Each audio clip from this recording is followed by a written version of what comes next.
Ardi, seorang pemuda sederhana dari Bogor yang terjebak dalam beban finansial keluarga, mengambil langkah besar dengan meninggalkan rumahnya untuk bekerja di Taiwan sebagai pengasuh Mianmi, seorang janda lumpuh yang menyimpan rahasia masa lalu yang mengubah segalanya.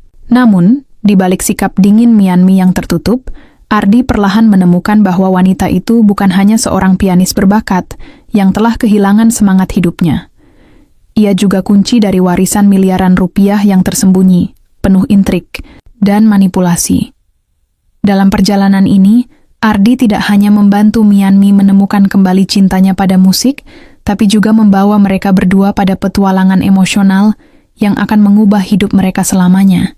Pagi itu, langit Bogor masih gelap ketika Ardi membuka matanya. Udara dingin menusuk kulitnya meski ia sudah memakai jaket lusuh yang sering dipakainya ke sawah. Ia mendengar suara ayam berkokok dari kejauhan, diselingi deru angin yang menerpa dedaunan pohon kelapa di halaman belakang rumahnya. Sejenak, ia menatap langit-langit kamar yang mulai lapuk dimakan usia, mencoba menenangkan pikirannya sebelum hari baru dimulai. Hari ini adalah hari besar bagi Ardi. Hari di mana ia harus mengambil keputusan terberat dalam hidupnya. Di meja, dapur, surat kontrak kerja yang dikirim dari Taiwan tergeletak bersama secangkir teh hangat yang belum tersentuh. Surat itu telah tiba seminggu lalu, dan sejak saat itu, ia tak bisa tidur dengan tenang. Ardi duduk di tepi kasurnya, menghela napas, panjang, tangannya mengusap wajah, mencoba mengusir rasa lelah yang terus menghantuinya akhir-akhir ini. Ia tahu, apapun keputusannya pagi ini akan mengubah segalanya. Tapi satu hal yang pasti, ia tidak punya banyak pilihan. Ardi lahir sebagai anak sulung dari pasangan petani sederhana di pinggiran Bogor. Ayahnya meninggal dunia 5 tahun lalu karena serangan jantung, meninggalkan ibunya, Bu Siti, untuk mengurus 3 anak lainnya. Ardi, adik perempuannya Nisa yang masih SMA, dan si bungsu, Dito, yang baru kelas 6 SD. Ladang keluarga mereka sempit, hanya cukup untuk memenuhi kebutuhan sehari-hari jika cuaca mendukung. Namun, 2 musim kemarau berturut-turut membuat hasil panen mereka menurun drastis. Uang tabungan keluarga habis, dan utang mulai menumpuk. Bu Siti, yang bekerja keras setiap hari sebagai buruh cuci, kini sering sakit-sakitan. Penyakit asma yang dideritanya sejak muda semakin parah akibat stres dan kelelahan. Setahun lalu, dokter di puskesmas bilang bahwa Bu Siti butuh pengobatan rutin agar kondisinya tidak memburuk. Tapi biaya pengobatan itu jauh di luar jangkauan mereka. "Jangan khawatir, Mak," kata Ardi suatu malam, mencoba menenangkan ibunya yang terlihat semakin lemah. "Aku akan cari cara. Tapi di Bogor, pekerjaan apa yang bisa memberikan gaji cukup besar untuk menutupi semua kebutuhan keluarga?" Ardi sudah mencoba segalanya. Menjadi sopir ojek online, bekerja di bangunan, bahkan menjual hasil sayuran tetangga di pasar. Tapi pendapatannya tak pernah cukup. Sampai akhirnya, sebuah tawaran datang dari tempat yang tak pernah ia bayangkan. Sebulan lalu, seorang teman lama Ardi, Joko, menghubunginya melalui pesan WhatsApp. Joko adalah salah satu pemuda desa yang beberapa tahun lalu memutuskan bekerja di Taiwan sebagai pekerja migran. Kabarnya, ia berhasil mengirimkan uang puluhan juta rupiah ke keluarganya setiap bulan. "Ardi, kamu masih nganggur?" tanya Joko dalam chatnya. "Ada lowongan bagus di Taiwan. Kerjaan ringan tapi gajinya lumayan banget." Awalnya Ardi skeptis. Bekerja di luar negeri bukanlah sesuatu yang mudah dibayangkan oleh orang seperti dia. Tapi Joko meyakinkannya bahwa proses rekrutmennya aman dan agensi yang menawarkan pekerjaan itu terpercaya. Selain itu, ada bonus besar jika Ardi menerima tawaran tersebut. Ia akan ditugaskan merawat seorang wanita tua di Taipei, seorang janda lumpuh yang membutuhkan bantuan sehari-hari. Gajinya hampir 2 kali lipat dari penghasilan maksimal yang pernah ia dapatkan selama ini. Setelah berpikir panjang, Ardi memutuskan untuk mengirimkan aplikasi. Beberapa minggu kemudian, surat kontrak kerja tiba di rumahnya. Dalam surat itu tertulis bahwa ia akan bekerja selama 2 tahun dengan gaji bulanan yang fantastis. Cukup untuk membayar semua utang keluarga, membiayai sekolah Nisa dan Dito, serta membeli obat-obatan untuk Bu Siti. Namun, Ada harga yang harus dibayar. Ardi harus meninggalkan rumah, keluarga, dan tanah kelahirannya selama 2 tahun. Bagi seorang pemuda yang belum pernah keluar dari Bogor, apalagi ke luar negeri, ini adalah tantangan besar. Apalagi, ia sama sekali tidak mengenal wanita yang akan dirawatnya nanti. Malam sebelum keputusan final diambil, Ardi mengumpulkan keluarganya di ruang tamu yang sempit. Lampu neon yang berkedip-kedip menyinari wajah-wajah mereka yang penuh harap namun juga cemas. "Jadi, kamu benar-benar mau pergi ke Taiwan?" tanya Nisa. Suaranya sedikit bergetar. Adiknya itu tampak khawatir. Mungkin karena ia sadar bahwa kakaknya adalah sandaran utama keluarga. Ardi mengangguk pelan. "Aku harus pergi, Nis. Kita tidak punya pilihan lain. Kalau aku tidak pergi, bagaimana? Kita bisa bayar utang? Bagaimana Mama bisa beli obat?" Bu Siti menatap putranya dengan mata berkaca-kaca. "Ardi, Nak, Mama tahu kamu ingin bantu keluarga, tapi Mama juga takut kalau kamu capek atau kenapa-napa di sana. Kamu yakin bisa?"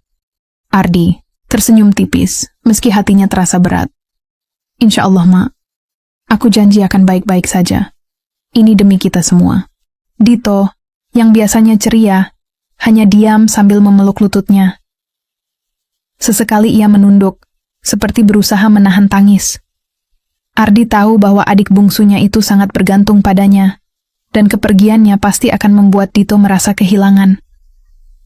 "Kalau aku sudah dapat gaji pertama, aku akan langsung kirimkan ke kalian," lanjut Ardi, mencoba menenangkan suasana. "Dan aku janji akan pulang tiap liburan. Jangan khawatir." Nisa menggenggam tangan kakaknya erat-erat.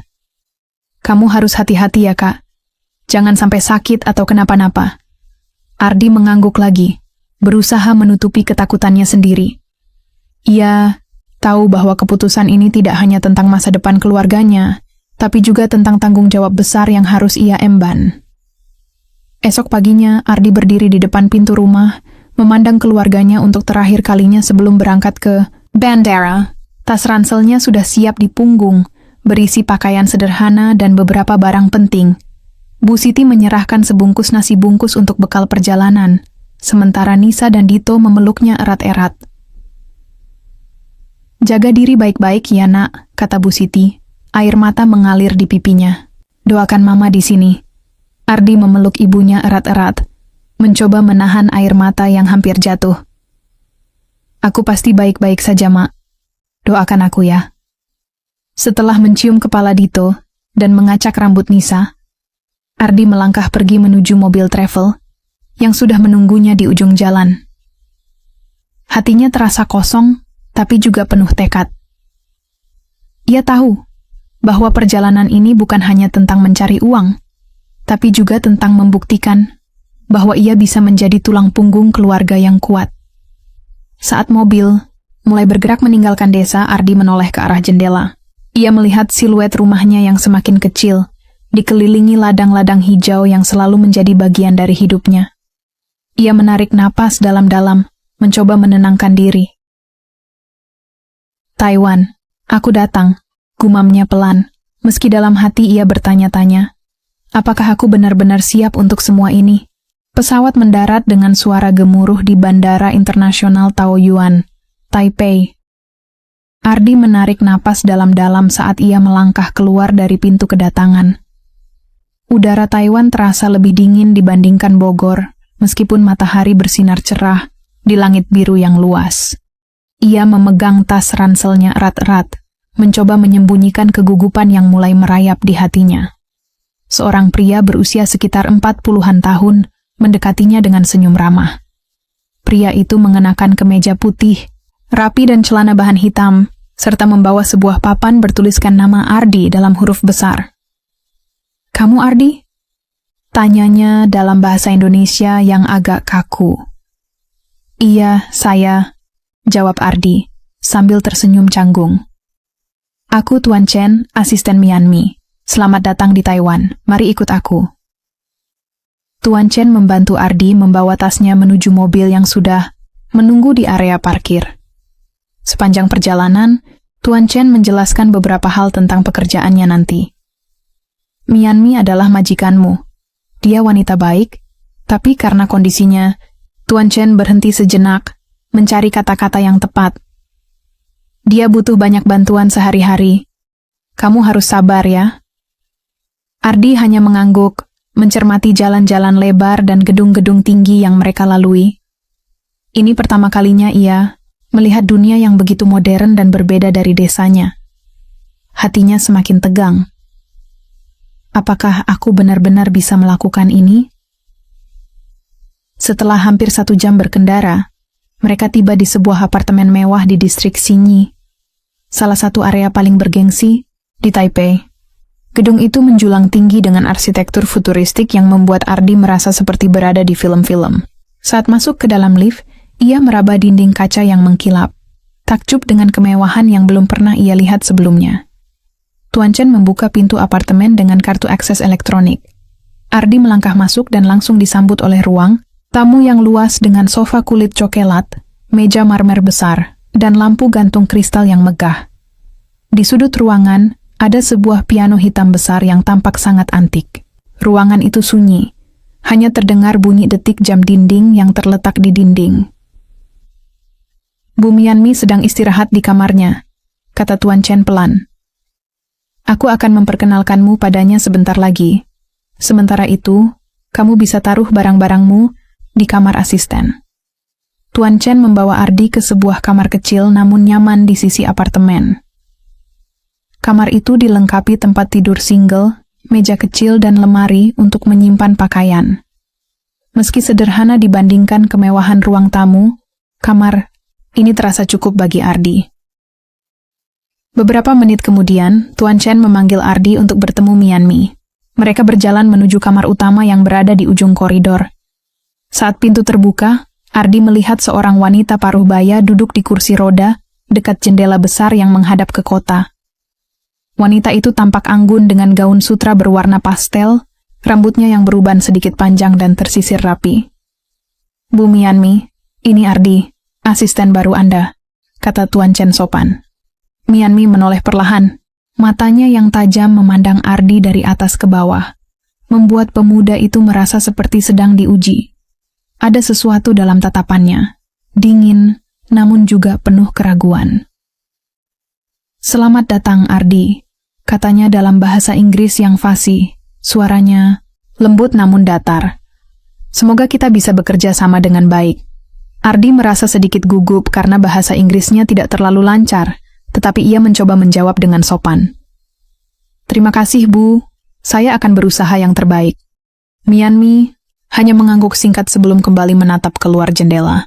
Suasananya terasa canggung, seperti ada tembok tak kasat mata yang memisahkan mereka. Setelah perkenalan singkat, Tuan Chen memberikan penjelasan lebih detail tentang tugas-tugas Ardi. Mulai dari membantu Mianmi mandi, makan, hingga membantunya berpindah dari kursi roda ke tempat tidur atau sofa, Ardi mendengarkan dengan serius, mencatat setiap instruksi dalam pikirannya. Ingat, Bu Mianmi punya kepribadian yang kuat, bisik Tuan Chen saat mereka berada di dapur. Jangan terlalu banyak bicara jika dia tidak memulai pembicaraan, dan jangan sekali-kali menyentuh barang-barang pribadinya tanpa izin. Ardi mengangguk, merasa semakin tegang. Hari pertamanya dimulai dengan membantu Mianmi sarapan. Wanita itu memilih makan di meja makan, sehingga Ardi harus membantunya berpindah dari kursi roda ke kursi makan. Proses ini membutuhkan kehati-hatian ekstra, karena Mianmi sangat sensitif terhadap sentuhan. Saat Ardi membantu memotong roti panggang menjadi potongan kecil, Mianmi tiba-tiba berkomentar, "Kamu terlihat gugup." Ardi tersentak, lalu tertawa. "Kecil." "Iya, Bu. Ini pertama kalinya saya bekerja sebagai pengasuh." Mianmi menatapnya sejenak sebelum berkata, "Jangan khawatir, aku bukan monster. Lakukan tugasmu dengan baik, dan aku tidak akan merepotkanmu." Kata-kata itu terdengar dingin, tapi entah kenapa, ada nada lelah dalam suaranya yang membuat Ardi merasa iba. Sepanjang hari, Ardi belajar banyak tentang rutinitas Mianmi. Wanita itu memiliki jadwal ketat, mulai dari fisioterapi pagi hingga waktu membaca di sore hari. Namun, ada satu hal yang menarik perhatian Ardi. Mianmi sering duduk diam di depan piano, tangannya menyentuh tuts-tutsnya tanpa memainkan lagu apapun. "Kenapa Bu Mianmi tidak memainkan pianonya?" tanya Ardi pada Tuan Chen saat mereka beristirahat di dapur. Tuan Chen menghela napas. Dulu, dia adalah pianis terkenal. Tapi setelah kecelakaan yang membuatnya lumpuh, dia berhenti bermain. Ardi menatap piano itu dari kejauhan, merasa ada cerita besar yang belum ia ketahui. Ia bertanya-tanya apakah Mianmi masih bisa bermain piano, atau apakah ia akan pernah mendengar suara indah dari alat musik itu selama ia bekerja di sini. Malam harinya, setelah semua pekerjaan selesai, Ardi duduk di kamarnya, memandang langit malam Taipei dari jendela kecil. Kota itu dipenuhi cahaya lampu-lampu neon yang berkedip-kedip, kontras dengan kegelapan desa di Bogor yang biasa ia lihat. Ia merasa sendiri, jauh dari keluarganya, dan dihadapkan pada tantangan yang belum pernah ia bayangkan sebelumnya. Namun, ada satu hal yang membuatnya penasaran. Mianmi. Wanita itu tampak rapuh, namun ada sesuatu dalam dirinya yang membuat Ardi ingin tahu lebih banyak tentang masa lalunya. Apakah aku bisa membantunya, pikir Ardi. Atau aku hanya akan menjadi orang asing lain dalam hidupnya? Dengan pertanyaan-pertanyaan, itu menggantung di benaknya, Ardi akhirnya memejamkan mata, mencoba menenangkan diri sebelum hari baru dimulai. Hari-hari pertama Ardi di apartemen Taipei berjalan dengan ritme yang sama. Ia membantu Mianmi melakukan aktivitas sehari-hari, mulai dari bangun tidur hingga menjelang malam. Meski Mianmi jarang bicara panjang, ia memberikan instruksi singkat dan tegas tentang apa yang harus dilakukan. Namun, ada satu hal yang terus mengganggu pikiran Ardi. Piano besar itu. Setiap kali Ardi lewat di ruang tamu, ia melihat Mianmi duduk diam di depan piano. Tangannya kadang-kadang menyentuh tuts-tutsnya, tetapi tidak pernah benar-benar memainkan lagu. Suatu sore, ketika Mianmi sedang menatap kosong ke arah jendela, Ardi memberanikan diri untuk bertanya. "Bu, apakah Anda masih suka bermain piano?" Tanyanya pelan, hati-hati agar tidak terdengar terlalu penasaran. Mianmi menoleh ke arahnya, matanya menyipit seolah mencoba membaca niat di balik pertanyaan itu. Setelah beberapa detik, ia berkata datar, "Kenapa kamu bertanya?" Ardi merasa gugup, tapi ia mencoba menjawab dengan jujur. "Saya hanya penasaran. Saya sering melihat Anda duduk di sini, tapi belum pernah mendengar Anda bermain." Mianmi tersenyum tipis, namun senyum itu tidak sampai ke matanya. "Itu sudah lama sekali," katanya pelan. "Tidak ada gunanya lagi sekarang." Ardi ingin bertanya lebih lanjut, tapi ia bisa merasakan bahwa Mianmi enggan melanjutkan pembicaraan. Wanita itu kembali menatap keluar jendela, meninggalkan Ardi dengan rasa penasaran yang semakin besar. Beberapa hari kemudian, saat Mianmi sedang tidur siang, Ardi menemukan sebuah album foto tua di rak buku di ruang tamu. Album itu tampak usang, dengan sampul kulit coklat yang sudah pudar. Dengan hati-hati, ia membukanya dan menemukan potret-potret Mianmi muda yang penuh senyum. Di salah satu halaman, ada foto Mianmi berdiri di depan piano besar, mengenakan gaun malam elegan. Di sampingnya, seorang pria tampan dengan rambut ikal, tersenyum ke arah kamera. Pria itu tampak familiar bagi Ardi, meskipun ia tidak bisa langsung mengingatnya. Di bawah foto tertulis tulisan tangan rapi, "Mianmi and Eric, konser Amal New York, 1995. Ardi terkejut. "Eric? Apakah ini suaminya?"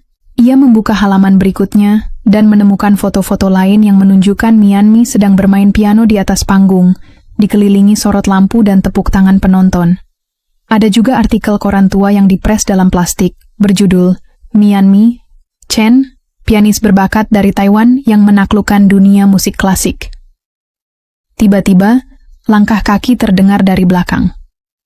Ardi buru-buru menutup album dan meletakkannya kembali ke rak. Ketika ia berbalik, ia melihat Mianmi berdiri di kursi rodanya, menatapnya dengan ekspresi sulit dibaca. "Apa yang kamu lakukan?" tanyanya dingin. Ardi merasa panik. "Maaf, Bu, saya melihat album ini dan..." "Jangan sentuh barang-barangku tanpa izin," potong Mianmi. Nada suaranya tajam. "Maaf, saya tidak bermaksud." Ardi mencoba menjelaskan, tapi Mianmi sudah berbalik dan meninggalkan ruangan meninggalkan pemuda itu dengan rasa bersalah yang menggelayuti hatinya. Malam itu, setelah semua pekerjaan selesai, Ardi duduk sendirian di kamarnya, memikirkan apa yang telah ia lihat di album foto. Ia tak bisa berhenti memikirkan Mianmi muda yang penuh semangat dan kebahagiaan, begitu kontras dengan wanita rapuh yang ia kenal sekarang. Keesokan harinya, saat mereka sedang bersantai di ruang tamu, Mianmi tiba-tiba berkata, "Aku tahu kamu penasaran tentang masa laluku." Ardi tersentak, lalu mengangguk pelan. "Maaf jika saya terlalu banyak bertanya, Bu. Saya hanya ingin lebih mengenal Anda." Mianmi menatapnya sejenak, lalu menghela napas panjang. "Dulu, aku adalah pianis," katanya pelan. "Aku bermain di konser-konser besar di seluruh dunia. Aku bahkan pernah tampil di Carnegie Hall." Suara Mianmi terdengar penuh kerinduan, tapi juga getir. Ardi mendengarkan dengan penuh perhatian, takut mengganggu momen ini. "Suamiku, Eric, adalah komposer terkenal. Kami bekerja sama di banyak proyek musik. Dia adalah orang yang paling berarti dalam hidupku." Mianmi berhenti sejenak, matanya berkaca-kaca. "Namun, 6 tahun lalu, kami mengalami kecelakaan mobil. Eric meninggal di tempat, dan aku kehilangan kemampuan untuk berjalan." Ardi merasa dadanya sesak mendengar cerita itu. Ia bisa merasakan betapa berat beban yang ditanggung Mianmi selama bertahun-tahun. "Setelah kecelakaan itu, aku tidak pernah bermain piano lagi," lanjut Mianmi. "Musik adalah bagian dari Eric, dan tanpanya, aku merasa kosong." Setelah percakapan itu, hubungan antara Ardi dan Mianmi mulai berubah. Mianmi menjadi sedikit lebih terbuka, meskipun masih ada batasan yang ia pertahankan. Ardi merasa ada tanggung jawab baru dalam dirinya, membantu Mianmi menemukan kembali semangatnya. Suatu hari, saat Mianmi sedang beristirahat di kursi rodanya, Ardi memberanikan diri untuk mengajukan ide. "Bu, apakah Anda pernah berpikir untuk mencoba bermain piano lagi?" Mianmi menoleh ke arahnya, alisnya terangkat. "Untuk apa? Aku sudah tidak bisa berjalan, apalagi bermain seperti dulu." "Tapi Anda masih punya tangan yang kuat," kata Ardi dengan penuh keyakinan. "Dan musik bisa menyembuhkan, kan?" Mianmi tertawa kecil, tapi ada nada sedih dalam tawanya. "Kamu terlalu idealis, Nak. Musik bukan obat ajaib." Meski demikian, Ardi tidak menyerah. Ia mulai membaca buku-buku tentang fisioterapi dan teknik bermain piano untuk orang dengan kondisi fisik terbatas. Ia juga mencari video tutorial online yang bisa membantu Mianmi memulai kembali. Beberapa minggu kemudian, Ardi berhasil meyakinkan Mianmi untuk mencoba duduk di depan piano lagi. Awalnya, wanita itu sangat ragu. Tangannya gemetar saat ia menyentuh tuts-tuts piano, dan suaranya terdengar tidak stabil. "Ini tidak akan berhasil," gumam Mianmi frustrasi. "Coba lagi, Bu," kata Ardi lembut. "Lambat-lambat saja. Tidak perlu sempurna." Perlahan-lahan, Mianmi mulai berlatih. Ia memainkan melodi sederhana, satu not demi satu. Suaranya masih kasar, tapi ada sesuatu yang indah dalam upayanya itu. Ardi berdiri di sampingnya, memberikan dukungan dengan senyum hangat. Saat Mianmi berhasil memainkan satu lagu pendek, ia menatap Ardi dengan mata berkaca-kaca. "Terima kasih," katanya pelan. Aku merasa seperti bagian dari diriku yang hilang mulai kembali." Ardi tersenyum, hatinya dipenuhi kebanggaan. Ia tahu bahwa ini hanyalah awal dari perjalanan panjang, tapi ia yakin bahwa musik bisa membantu Mianmi menemukan kebahagiaan yang lama hilang. Hari-hari berikutnya diisi dengan rutinitas baru bagi Ardi dan Mianmi. Setiap pagi, setelah membantu Mianmi mandi dan sarapan, mereka meluangkan waktu 1 hingga 2 jam untuk berlatih piano. Awalnya, Mianmi hanya memainkan nada-nada sederhana, 1 tangga nada naik turun, atau beberapa akor dasar. Namun, perlahan-lahan, ia mulai mencoba melodi yang lebih kompleks. Ardi selalu ada di sampingnya, memberikan dukungan moral tanpa terlalu banyak ikut campur. Ia tahu bahwa ini adalah proses yang sangat pribadi bagi Mianmi, jadi ia berusaha menjaga jarak yang tepat, tidak terlalu dekat, tapi juga tidak terlalu jauh. Coba lagi, kata Ardi suatu pagi ketika Mianmi tampak frustrasi karena salah menekan tuts. Kali ini pelan saja. Mianmi menghela napas panjang, lalu meletakkan tangannya kembali di atas tuts. Matanya tertutup sejenak, seolah-olah ia sedang mengumpulkan kekuatan dari dalam dirinya. Ketika jemarinya mulai bergerak, suara piano terdengar lebih lembut dan penuh emosi. Lagu pendek itu berhasil diselesaikan tanpa kesalahan. Aku berhasil, serunya pelan, wajahnya menyiratkan kebahagiaan yang langka. Ardi tersenyum lebar. Iya Bu, itu hebat sekali. Meski Mianmi masih jauh dari kemampuan dulu sebagai pianis profesional, ada semangat baru dalam dirinya. Musik mulai membuka pintu-pintu, kenangan yang lama terkunci, dan Ardi bisa merasakan bahwa wanita itu sedang belajar menerima masa lalunya.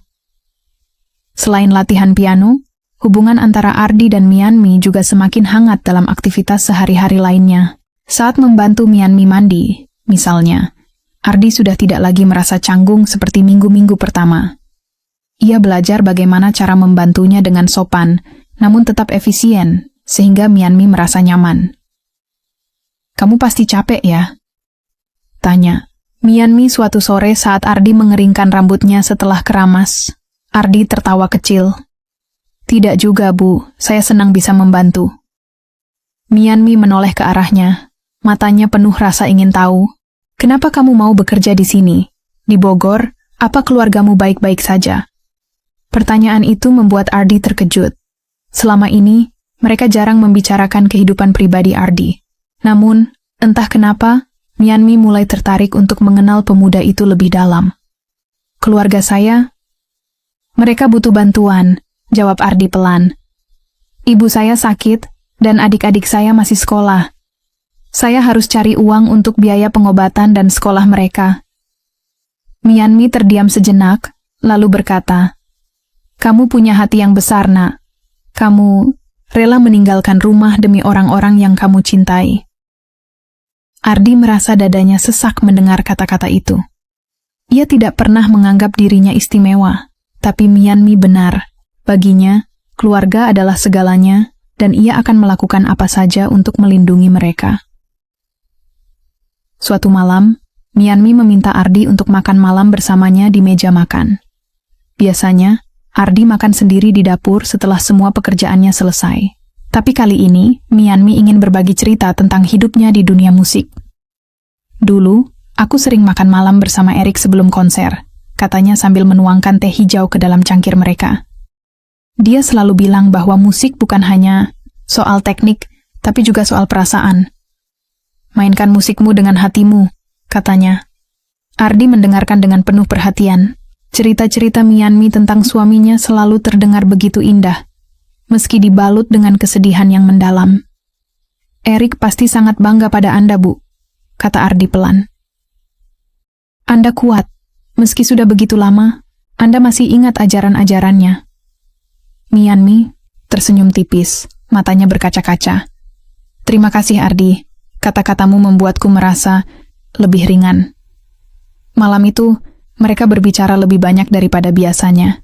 Mianmi menceritakan tentang konser-konsernya di Eropa, tentang bagaimana dia dan Erik saling mendukung dalam karier mereka. Ardi mendengarkan dengan takjub, merasa seperti sedang membaca halaman-halaman novel yang penuh warna. Beberapa hari kemudian, saat membersihkan ruang tamu, Ardi menemukan sebuah kotak kecil di balik kursi piano. Kotak itu tampak usang, dengan tutup kayu yang sudah pudar. Penasaran, ia membukanya dan menemukan beberapa partitur musik tua, ditulis tangan oleh seseorang yang sepertinya adalah Erik. Bu, apakah ini partitur milik suami Anda? Tanyanya kepada Mianmi saat wanita itu sedang beristirahat di sofa. Mianmi menoleh, matanya melebar saat melihat kotak itu. Oh, aku lupa kalau itu ada di sana, katanya pelan. Itu adalah lagu-lagu yang ditulis Erik untukku. Dia bilang aku harus memainkannya jika aku merasa kehilangan arah. Ardi merasa ada sesuatu yang istimewa dalam partitur itu. Apakah Anda pernah memainkannya? Mianmi menggeleng.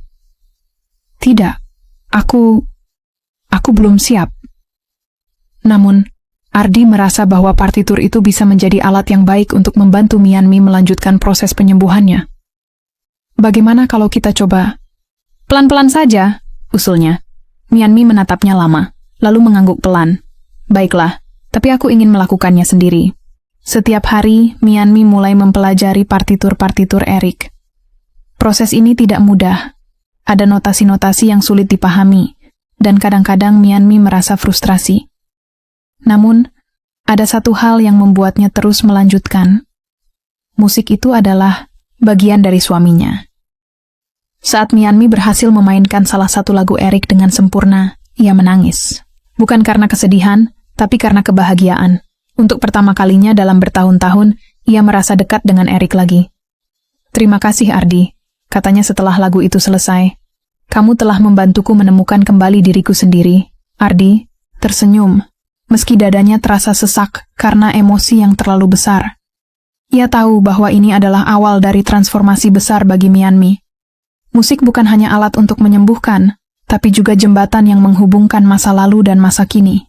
Hari itu, Ardi sedang membersihkan salah satu ruangan di apartemen yang jarang digunakan. Ruangan itu adalah ruang penyimpanan kecil di ujung koridor, penuh dengan kotak-kotak tua dan barang-barang yang tertutup debu. Mianmi memberi izin padanya untuk merapikan ruangan tersebut, karena ia ingin apartemen terlihat lebih rapi. Ardi mulai membuka kotak-kotak satu persatu. Di dalamnya, ia menemukan berbagai macam barang. Album foto lama, buku-buku musik, hingga beberapa dokumen yang tampak resmi. Saat membuka kotak terakhir, matanya tertuju pada sebuah amplop besar berwarna coklat tua. Amplop itu sudah kusam, tapi masih terlihat kokoh. Di atasnya tertulis tulisan tangan rapi. Dokumen penting, Eric Chen. Eric Chen, gumam Ardi pelan. Nama itu tentu saja sudah tidak asing lagi baginya. Suami Mianmi, musisi terkenal, yang meninggal dalam kecelakaan 6 tahun lalu. Penasaran, Ardi membuka amplop itu dengan hati-hati. Di dalamnya, ia menemukan sejumlah dokumen yang membuatnya terkejut. Ada kontrak-kontrak rekaman, surat-surat hak cipta lagu, bahkan catatan-catatan tentang royalti musik yang diterima dari berbagai negara. Semua dokumen itu mencantumkan nama Eric Chen sebagai pemilik hak cipta. Namun, ada sesuatu yang aneh. Beberapa dokumen menunjukkan bahwa pembayaran royalti terus mengalir meski Eric sudah meninggal dunia. Tapi tidak ada catatan tentang siapa yang menerima royalti tersebut setelah kematiannya. Ardi merasa ada yang tidak beres. Ia memeriksa dokumen-dokumen lainnya dengan lebih teliti. Di salah satu halaman, ia menemukan nama agen musik yang sering disebut Mianmi dalam ceritanya. Global Harmony Agency. Agen ini ditunjuk sebagai wali hak cipta lagu-lagu Eric setelah kematiannya. Ardi tidak bisa mengabaikan firasat buruk yang mulai menyelimuti pikirannya. Mengapa Mianmi tidak pernah menyebutkan soal royalti atau warisan musik suaminya? Apakah dia tidak tahu sama sekali? Ia mencoba mencari informasi lebih lanjut melalui internet. Dari hasil pencarian, ia menemukan bahwa Global Harmony Agency adalah salah satu agensi musik terbesar di Asia. Namun, ada beberapa artikel yang menyebutkan kontroversi terkait agensi ini, termasuk tuduhan manipulasi keuangan dan penyalahgunaan hak cipta artis. Ardi semakin yakin bahwa ada sesuatu yang disembunyikan. Ia ingat bagaimana Mianmi selalu menghindar saat ditanya tentang kondisi finansialnya. Wanita itu hidup di apartemen mewah, tapi tetap saja ada kesan kesendirian dan ketidakbahagiaan yang mendalam dalam dirinya. Setelah beberapa hari mempertimbangkan, Ardi memutuskan untuk menghubungi Global Harmony Agency. Ia menggunakan telepon apartemen untuk menelepon nomor yang tertera di salah satu dokumen. Setelah beberapa kali dial nada sibuk, akhirnya seseorang menjawab. Selamat pagi, Global Harmony Agency. Ada yang bisa kami bantu? Ardi mencoba bersikap tenang. Selamat pagi. Saya ingin bertanya tentang hak cipta lagu-lagu milik almarhum Eric Chen. Ada jeda singkat di ujung telepon. Maaf, siapa Anda? Tanya suara di seberang dengan nada dingin. Ardi. Saya bekerja sebagai pengasuh Mianmi Chen, jawabnya. Saya hanya ingin memastikan apakah hak cipta lagu-lagu beliau sudah ditangani dengan baik. Suara di ujung telepon terdengar lebih waspada. Oh, ya. Hak cipta lagu-lagu almarhum Eric Chen sudah diurus oleh agensi kami sesuai prosedur. Tidak. Ada masalah sama sekali. Tapi siapa yang menerima royalti lagu-lagu tersebut sekarang? Tanya Ardi, mencoba menahan nada curiga dalam suaranya. Semua royalti langsung masuk ke rekening agensi untuk tujuan administrasi. Jawab suara itu cepat. Jika Anda ingin informasi lebih lanjut, silakan hubungi direktur kami secara langsung. Telepon pun diputus tanpa basa-basi. Ardi menatap gagang telepon dengan rasa tidak puas. Jawaban-jawaban itu terdengar terlalu defensif, seperti mereka sedang menyembunyikan sesuatu. Ardi tidak langsung memberitahu Mianmi tentang apa yang ia temukan. Ia tahu bahwa wanita itu pasti akan marah jika mengetahui bahwa ia menggali massa, lalunya tanpa izin. Namun, ia juga tidak bisa diam saja. Mianmi pantas mengetahui kebenaran tentang warisan suaminya. Pada malam harinya, Ardi mencoba mencari informasi tambahan melalui laptop pribadinya. Ia menemukan bahwa banyak artis yang bekerja sama dengan Global Harmony Agency mengalami masalah serupa. Royalti mereka tidak pernah sampai ke tangan yang berhak. Ada bahkan kasus di mana ahli waris artis tersebut tidak pernah menerima sepeser pun dari pendapatan hak cipta. Ardi mulai menyusun teori. Bagaimana jika Global Harmony Agency telah menyalahgunakan hak cipta lagu-lagu Eric Chen selama bertahun-tahun? Dan bagaimana jika Mianmi tidak pernah mengetahui bahwa suaminya meninggalkan warisan bernilai miliaran rupiah? Namun, semakin dalam Ardi menyelidiki, semakin besar dilemanya. Ia tahu bahwa membongkar rahasia ini bisa membawa masalah besar bagi Mianmi. Wanita itu sudah cukup menderita selama bertahun-tahun. Apakah benar-benar adil untuk membuka luka lama hanya demi uang? Di sisi lain, Ardi merasa memiliki tanggung jawab moral untuk memberitahu Mianmi. Uang dari royalti lagu-lagu Eric bisa mengubah hidupnya, membantu Mianmi keluar dari bayang-bayang kesendirian dan ketidakbahagiaan. Selain itu, ini adalah hak Mianmi sebagai istri almarhum Eric Ardi berbaring di tempat tidurnya, memandang langit-langit kamar kecilnya. Pikirannya dipenuhi pertanyaan-pertanyaan tanpa jawaban. Haruskah ia memberitahu Mianmi, atau haruskah ia menunggu waktu yang tepat? Setelah beberapa hari memikirkan langkah yang tepat, Ardi akhirnya memutuskan untuk menggali lebih dalam tentang Global Harmony Agency. Ia menyadari bahwa hanya dengan bukti kuat ia bisa membantu Mianmi mengetahui kebenaran tanpa membuat wanita itu terlalu terkejut atau marah. Namun, agensi ini tampaknya sangat berhati-hati dan tidak mudah dijangkau. Pada suatu sore, ketika Mianmi sedang berlatih piano di ruang tamu, Ardi diam-diam menggunakan telepon apartemen untuk menghubungi Global Harmony Agency lagi. Kali ini, ia berbicara dengan nada yang lebih tegas. Saya ingin bertemu langsung dengan direktur Anda, kata Ardi tanpa basa-basi. Ada beberapa dokumen penting yang perlu saya klarifikasi. Di ujung telepon, suara operator terdengar gugup. Maaf, tapi kami tidak menerima kunjungan tanpa janji. Apa Anda memiliki surat kuasa dari pihak keluarga almarhum? Ardi menahan napas sejenak. Surat kuasa? Saya bekerja untuk Mianmi Chen. Jika ada masalah, silakan hubungi dia langsung. Operator terdiam sejenak, lalu berkata dingin, Baiklah, kami akan menghubungi Anda kembali setelah berkoordinasi dengan tim hukum. Telepon diputus lagi. Ardi merasa frustrasi, tapi juga semakin yakin bahwa agensi ini sedang berusaha menyembunyikan sesuatu. Mereka jelas-jelas tidak ingin menghadapi pertanyaan-pertanyaan sulit. Meskipun Ardi berusaha menjaga penyelidikannya tetap rahasia, Mianmi mulai curiga. Beberapa kali ia melihat Ardi mondar-mandir dengan ekspresi serius atau terlihat asik membaca dokumen-dokumen di laptopnya. Suatu malam, saat mereka duduk bersama di ruang tamu, Mianmi akhirnya bertanya, Ardi, ada apa? Tanyanya pelan, matanya penuh rasa ingin tahu.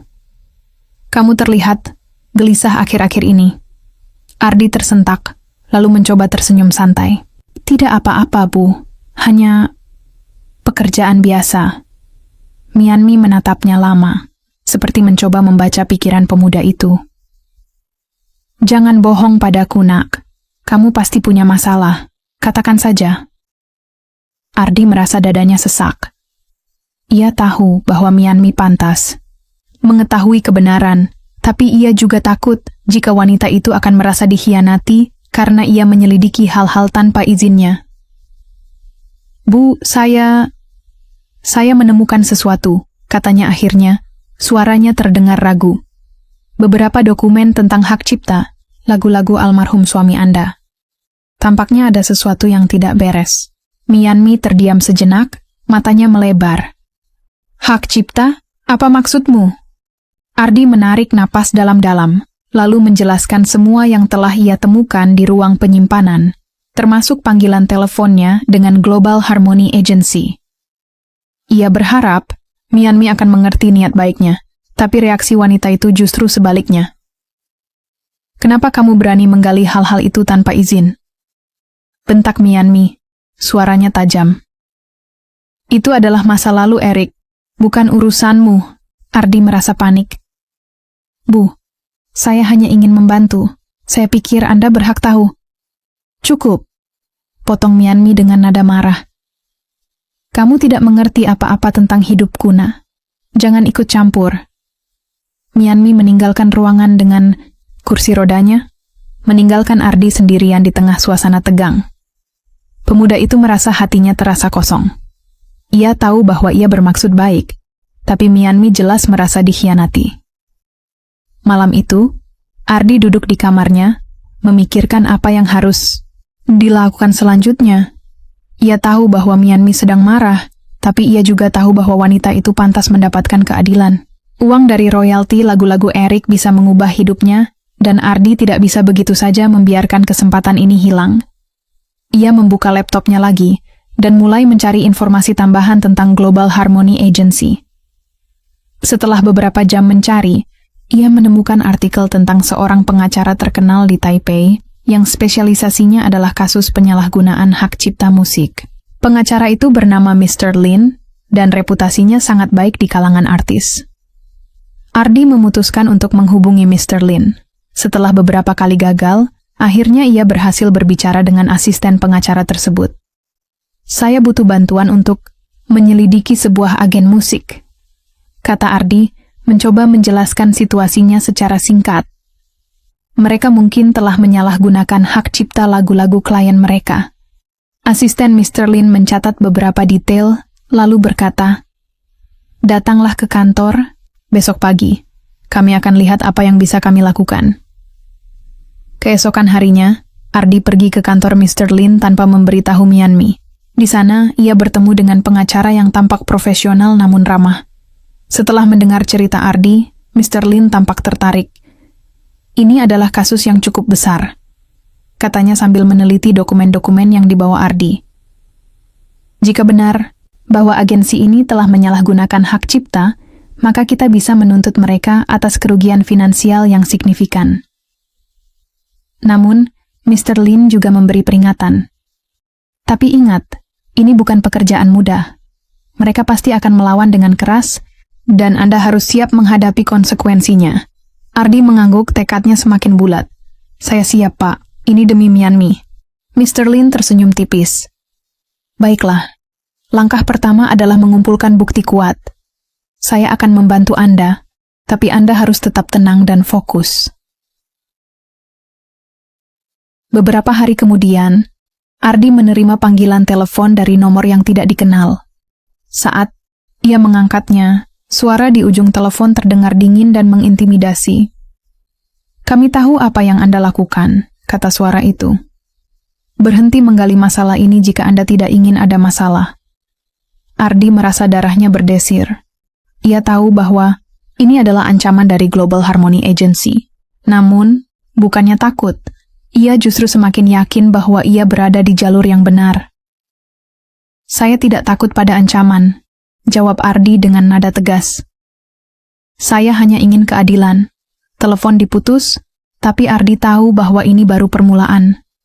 Perjuangannya melawan agensi musik korup ini akan semakin sulit, tapi ia tidak akan mundur. Setelah beberapa hari menyelidiki bersama Mr. Lin, Ardi akhirnya memiliki cukup bukti untuk membongkar kejahatan Global Harmony Agency. Mereka menemukan bahwa agensi tersebut telah memanipulasi dokumen-dokumen hak cipta lagu Eric Chen selama bertahun-tahun. Royalti yang seharusnya masuk ke rekening Mianmi malah dikumpulkan oleh agensi dan digunakan untuk kepentingan pribadi para eksekutifnya. Ardi merasa lega, tapi juga gugup.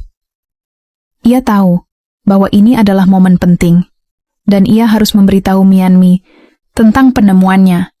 Namun, hubungan mereka masih tegang setelah pertengkaran minggu lalu. Mianmi belum sepenuhnya memaafkan Ardi karena menggali masa lalunya tanpa izin. Suatu sore, saat Mianmi sedang beristirahat di kursi rodanya di dekat jendela, Ardi mendekatinya dengan hati-hati. Ia membawa dokumen-dokumen yang telah disiapkan oleh Mr. Lin, serta catatan-catatan ringkas tentang kasus ini. "Bu," kata Ardi pelan, suaranya terdengar gugup. "Ada sesuatu yang harus saya bicarakan dengan Anda." Mianmi menoleh, matanya dingin namun penuh rasa ingin tahu. "Apalagi?" tanyanya, nada suaranya masih terdengar marah. Ardi menghela napas panjang, lalu mulai menjelaskan semuanya. Ia menceritakan tentang penyelidikan yang dilakukan, ancaman dari agensi musik, hingga penemuan bahwa Mianmi seharusnya menerima royalti bernilai miliaran rupiah dari lagu-lagu suaminya. "Aku tidak bermaksud mengganggu privasi Anda, Bu," katanya, dengan tulus. "Aku hanya ingin membantu. Ini adalah hak Anda sebagai istri almarhum Eric." Mianmi terdiam lama, matanya menyipit seolah mencoba memahami apa yang baru saja didengarnya. Setelah beberapa detik, air mata mulai mengalir di pipinya. "Kenapa? Kamu tidak memberitahuku dari awal?" tanyanya pelan, suaranya bergetar. "Kenapa kamu menyelidiki hal-hal ini sendirian?" Ardi merasa dadanya sesak mendengar pertanyaan itu. Saya takut membuat Anda marah. Saya hanya ingin memastikan bahwa Anda mendapatkan apa yang pantas Anda dapatkan." Mianmi menundukkan kepala, tangannya gemetar saat ia menyeka air matanya. "Aku sudah lama menyerah pada segalanya, Nak. Aku pikir Eric meninggalkan aku begitu saja. Tapi ternyata dia meninggalkan semua ini untukku." Ardi duduk di sampingnya, mencoba menenangkan wanita itu. "Anda tidak sendirian, Bu. Kita akan melalui ini bersama." Beberapa hari kemudian, Ardi dan Mianmi pergi ke kantor Mr. Lin untuk bertemu dengan tim hukum mereka. Mianmi tampak tegang, tapi juga ada kilauan harapan di matanya. Untuk pertama kalinya dalam bertahun-tahun, ia merasa memiliki kendali atas hidupnya. Mr. Lin menjelaskan langkah-langkah yang akan mereka ambil. Mereka akan mengajukan gugatan resmi terhadap Global Harmony Agency, meminta pengembalian semua royalti yang hilang, serta kompensasi atas kerugian finansial yang dialami Mianmi selama bertahun-tahun. Namun, proses ini tidak akan mudah. Agensi tersebut memiliki pengacara top dan banyak pengaruh di industri musik. Mereka pasti akan melawan dengan keras. "Kami harus siap menghadapi segala kemungkinan," kata Mr. Lin serius. "Tapi jika kita bisa membuktikan manipulasi ini di pengadilan, kemenangan ada di pihak kita." Mianmi mengangguk pelan, wajahnya penuh tekad. "Aku siap. Aku tidak akan membiarkan mereka mencuri warisan Eric." Setelah pertemuan itu, intimidasi dari Global Harmony Agency semakin intens. Ardi menerima panggilan telepon setiap hari, bahkan ada surat ancaman yang dikirim langsung ke apartemen Mianmi. Salah satu surat itu berisi peringatan agar mereka tidak melanjutkan kasus ini, atau konsekuensinya akan sangat buruk. "Mereka benar-benar tidak main-main," kata Ardi kepada Mianmi suatu malam, nadanya penuh kekhawatiran. Mianmi tersenyum tipis, meski matanya tetap waspada. "Biarkan mereka mencoba menghentikan kita. Aku tidak takut lagi." Namun Ardi tahu bahwa ini bukan hanya soal keberanian. Mereka harus melindungi diri sendiri dari risiko yang lebih besar. Ia meminta bantuan Tuan Chen, asisten Mianmi, untuk memasang sistem keamanan tambahan di apartemen. Selain itu, ia juga berbicara dengan Mr. Lin untuk memastikan bahwa mereka memiliki perlindungan hukum yang cukup. Di tengah ketegangan yang terus meningkat, Mianmi mulai menemukan kekuatannya kembali. Ia mulai berlatih piano dengan lebih serius, menggunakan musik sebagai cara untuk mengekspresikan emosinya. Suatu malam, ia memainkan salah satu lagu Eric yang paling terkenal, lagu yang dulu sering mereka mainkan bersama. Ardi mendengarkan dari ruang tamu, hatinya dipenuhi emosi yang mendalam. Lagu itu terdengar begitu indah dan penuh makna, seperti cerita tentang cinta, kehilangan, dan harapan. Ketika Mianmi selesai bermain, ia menatap Ardi dengan mata berkaca-kaca. "Aku merasa seperti Eric ada di sisiku lagi," katanya pelan. "Aku tidak akan membiarkan mereka menghancurkan kenanganku dengannya." Ardi tersenyum lembut. "Anda kuat, Bu. Lebih kuat daripada yang Anda pikirkan." Beberapa hari kemudian, Mr. Lin memberi kabar baik. Tim investigasi mereka berhasil menemukan rekaman video yang menunjukkan salah satu eksekutif Global Harmony Agency mengakui secara implisit bahwa mereka memanipulasi dokumen hak cipta. Rekaman itu menjadi bukti kuat yang bisa membalikan situasi di pengadilan. "Ini adalah titik balik," kata Mr. Lin antusias. "Dengan bukti ini, kita bisa memenangkan kasus ini." Mianmi dan Ardi saling berpandangan, wajah mereka dipenuhi harapan. Meskipun perjuangan belum berakhir, mereka tahu bahwa mereka sedang menuju keadilan. "Kita hampir sampai," kata Mianmi, suaranya penuh keyakinan. "Terima kasih Ardi, tanpamu, aku tidak akan bisa melewati ini." Ardi merasa lega, tapi juga bangga. Ia tahu bahwa ini bukan hanya tentang uang, tapi juga tentang membantu Mianmi menemukan kembali kebahagiaan dan martabatnya. Hari pengadilan pertama tiba, dan suasana di ruang sidang begitu tegang. Mianmi duduk di kursi saksi dengan kursi rodanya. Wajahnya penuh keteguhan meski matanya menyiratkan kecemasan. Ardi berdiri di belakangnya, memberikan dukungan moral dengan senyum tipis yang mencoba menenangkan. Di sisi lain ruangan, tim hukum Global Harmony Agency tampak percaya diri. Mereka membawa dokumen-dokumen tebal dan saksi-saksi yang mereka klaim dapat membuktikan bahwa semua royalti telah ditangani sesuai prosedur. Pengacara agensi tersebut, seorang pria paruh baya bernama Mr. Zhang, terlihat dingin dan strategis dalam setiap kata yang ia ucapkan. Sidang dimulai dengan pembacaan dakwaan oleh Mr. Lin. Ia menjelaskan kronologi manipulasi hak cipta lagu-lagu Eric Chen, serta bukti-bukti yang telah mereka kumpulkan, termasuk rekaman video yang menunjukkan salah satu eksekutif agensi mengakui praktik penyalahgunaan tersebut. Namun, Mr. Zhang tidak tinggal diam. Dengan nada meyakinkan, ia membantah tuduhan itu, mengklaim bahwa semua royalti telah dialokasikan untuk administrasi, dan bahwa Mianmi menerima manfaat dari fasilitas apartemen mewah tempat ia tinggal selama ini. "Klien kami tidak pernah meminta apapun," balas Mr. Lin dengan tegas. "Dan fasilitas yang diberikan adalah bentuk manipulasi untuk membuatnya diam." Debat antar pengacara semakin panas. Sementara Mianmi hanya duduk diam, tangannya gemetar di atas roda kursinya. Ardi merasa hatinya sesak melihat wanita itu harus menghadapi semua ini, tapi ia tahu bahwa Mianmi sudah siap. Setelah beberapa jam mendengarkan argumen hukum, giliran saksi dipanggil ke podium. Tim Mr. Lin memanggil seorang mantan karyawan Global Harmony Agency, seorang wanita muda bernama Mei Ling, yang pernah bekerja sebagai asisten administrasi di perusahaan tersebut. Mei Ling tampak gugup saat berjalan ke depan, tetapi suaranya tegas ketika ia mulai bersaksi. "Saya sering melihat dokumen-dokumen royalti yang tidak dilaporkan kepada ahli waris artis," katanya pelan namun jelas. "Uang tersebut masuk ke rekening pribadi para eksekutif agensi."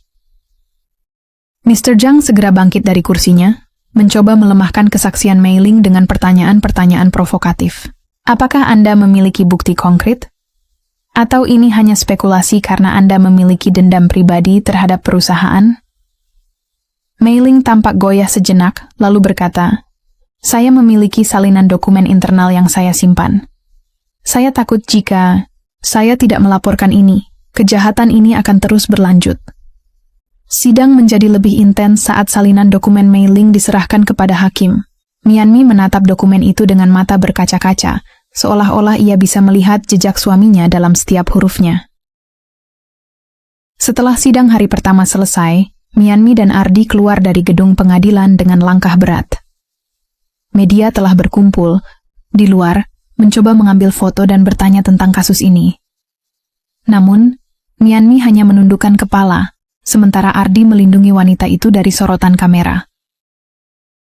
Aku tidak tahu apakah aku bisa melalui ini, kata Mianmi pelan saat mereka tiba di mobil. Ardi menatapnya dengan penuh keyakinan. Anda bisa, Bu. Anda sudah melewati banyak hal dalam hidup. Ini hanya satu langkah lagi menuju